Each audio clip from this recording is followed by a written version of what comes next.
Hi guys! Welcome back! Kung sakaling kailangan nyo ng list ng mga accredited agencies ng Japan Embassy for your reference, ito po i-share ko sa inyo itong list na nakuha ko sa mismong office ng Japan Embassy. Pili po kayo ng malapit sa location nyo dahil for sure makakailang balik po kayo sa agency. Actually, malaking advantage ang pagkakaroon ng agency. Sila na ang magsasubmit ng mga requirements nyo sa Japan Embassy. Ma-assist pa nila kayo ng maayos lalo na kung meron kayong concerns. Sa kanila nyo na rin kukunin yung passport nyo na may visa kung na-approve kayo ng Japan Embassy.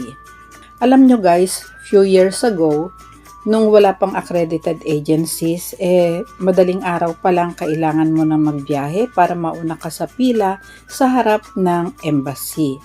Ang hirap lalo na pag sobrang init at pag umuulan. Ang hirap pa lalo na pag nagugutom ka at tinatawag ka ng kalikasan. Ngayon, anytime pwede ka pumunta sa agency. Ang charges para sa visa processing fee ay iba-iba depende sa agency. More or less nagre-range sa 1,600 pesos pataas, plus possible na meron pang ibang fees depende kung anong klaseng visa ang ina-apply nyo. Okay? So I hope makatulong po ito sa inyo. Thank you guys for watching and see you again soon. Bye!